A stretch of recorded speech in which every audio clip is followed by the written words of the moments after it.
Welcome back to the University of Life and Identity 101.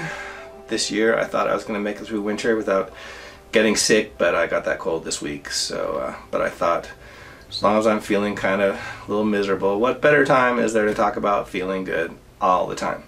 And there is one way I know of that probably will make you feel good all the time more than anything else, and it's this concept called knowing who you are.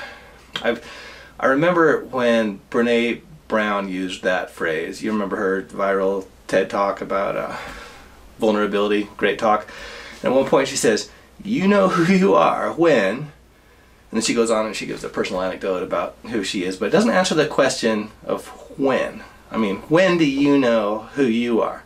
So that's what we're going to discuss today. And I think there are three different, I'm sure there are different ways to divide it up, but one way we can divide it up is there are three different ways to know who you are. And knowing who you are, here's what I think of when I hear this phrase and why it caught my attention. I've remembered it and thought about it. Knowing who you are means that you don't have to prove it to anybody. It adds confidence to you. You feel stronger inside and just stable and steady, and you can go out and you can live your life without the drama that comes when you don't know who you are, when you're trying to be a pleaser and trying to be something that other people will love you for or accept you for. That's not knowing who you are, and that's kind of a miserable way to live. So hopefully you'll grow through it. So let's talk about the three ways I know of to know who you are. The first one, you're kind of born into it. This is an environmental thing. It's called youngest child syndrome. So if you're lucky enough to be the youngest child and you had adoring, doting parents and older siblings who took care of you and played with you and listened to your nonsense and took you seriously, even that just the cute childish stuff and sometimes annoying childish stuff, then you may have come out of that with this sense like that you're worthwhile, and your thoughts are worthwhile, and therefore you can walk around and just take it for granted that you're okay, kind of stuff. A lot of kids come out with this kind of personality that just says everything I do is cute, it's all good, it's all fine.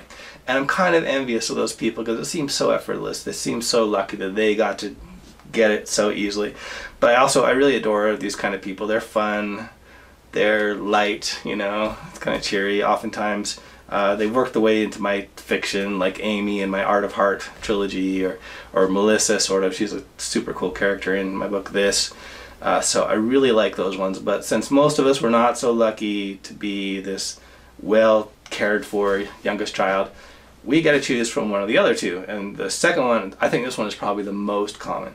And this is the one where people are walking around saying, I'm good enough, I can do this, I'm attractive enough, whatever, I'm this, I'm that. But there's always this sense of struggle behind their words, right? And they may even be like one of the social warrior justices, where you're like, down with big government and big business and pollution and, save the whales and all stuff. And those are great causes. But when your life is so focused on conflict, you project it out. You pretend like it's those bad things, we have to take them down. Well, good, take down the bad people. Let's fix things. I'm not speaking against that. But very likely what's really going on is inside you're trying to prove this to yourself. And if you're trying to prove to yourself, like, I'm good enough and I know what I'm talking about and I have value, then what you're really saying is you don't believe that about yourself. Because and you're trying to fight against that. So I remember in high school I had this list of goals I came up with, things to do before I die. And for a long time I could only remember two of them: speak 10 languages fluently and go to outer space. But this morning I remembered a third one, and that is to feel at home anywhere I went in the whole world. So I've made some efforts for that. I've lived on 4 continents in a tropical island. I've learned several languages. In Spain I worked at my accent so hard, and I got pretty good at it, where people would take double takes and say, are you North American? Can't tell. Or when I moved south a few months before I moved back home to the US, and I would introduce myself, and down there they'd speak kind of lazy.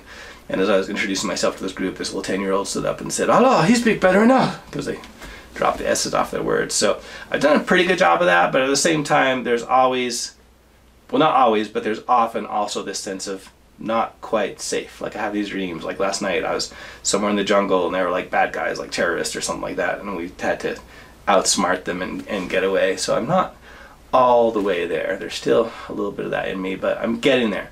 So, and the way you get there, the third way, and you get out of all that conflict, is this word that I just love. It's such a good word. It's so useful. It's called transcend.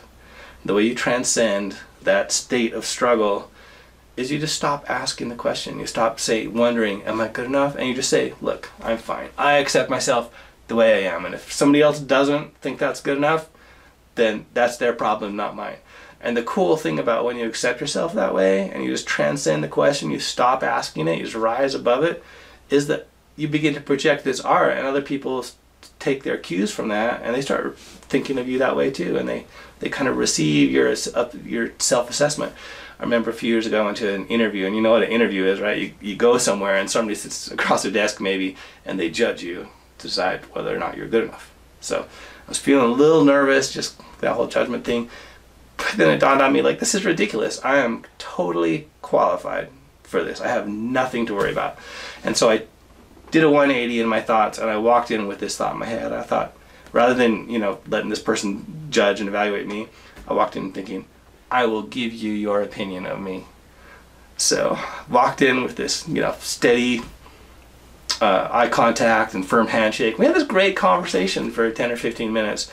And I realized after, that's what the world wants from you. If you go in, if you're fighting, if you struggle and stuff, and people have to deal with that.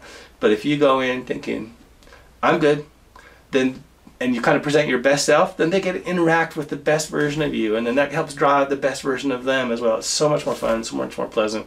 And it's all not the world so much, it's what you think of yourself. So that's level 3, where you're just like, I accept myself. It doesn't mean you have to stop learning, doesn't mean you have to stop progressing by any means. We've all got plenty of ways to go to be even better, be happier and more safe and well off. In fact, William G. Perry, here's some old research for you to kind of discover this as well. He was studying students that went to Harvard, and they'd come in, and then the world was a little simpler, not quite so cynical like it is now, and these kids had come in with this dualistic worldview. He called it this kind of binary, black and white, right and wrong, good, bad. There were authority figures, they know the answers and we can trust them. That sounds so far ago, doesn't it? It does not sound like our world anymore at all. And eventually they'd start realizing, it's not quite that simple, because sometimes there's answer A and answer B, and they're both right, And so they get into multiplism. That can sometimes be a confusing stage. And then eventually you start, getting a little more developed cognitive processes, and you're like, oh, well, in situation A, solution A makes more sense, but in this other situation, solution B makes more sense. So this is called relativism, and there are a couple of versions of that. And then finally, the culminating, the top, the cream of the crop, is when you hit this point he called commitment. And that's just when you're like, look, it's too tiring to always be answering these questions and weighing the pros and cons and deciding over and over and again, or proving yourself over and over again. So I'm just going to say, look, this is what I believe.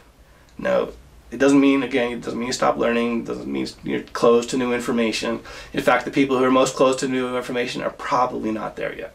They're probably still, anyway, they got all that struggle going on. They're like, oh no, you're bad, I'm good, right?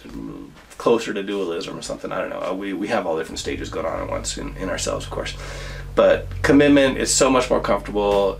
You can stop fighting. You can spend your energy on happier, better things. So those are the 3 ways to know who you are. I think the first one, if you got that, congratulations, lucky you, I envy you. Second one, if you got that, see what you can do to trade up for the 3rd level. It is a lot better.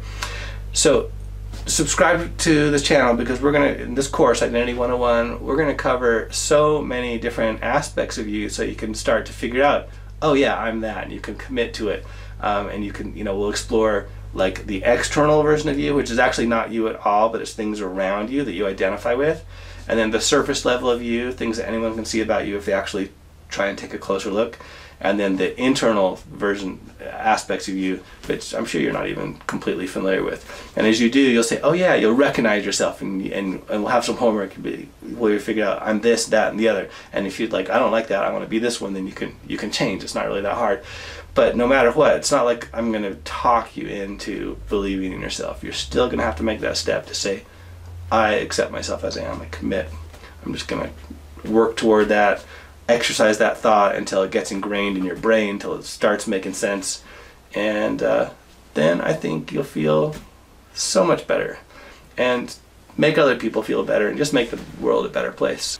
You know, as I was setting up the lights and everything to record this video, I thought, look at me, I haven't shaved, haven't showered today, got my gravelly voice, and yet I feel pretty comfortable sitting down in front of the camera and talking to you. I'm not worried about being judged for how pretty I am or whatever. That's stupid. So maybe I'm most of the way there, and I hope you can get there too. It's a much more comfortable, much happier, much better way to be. So thanks for tuning in.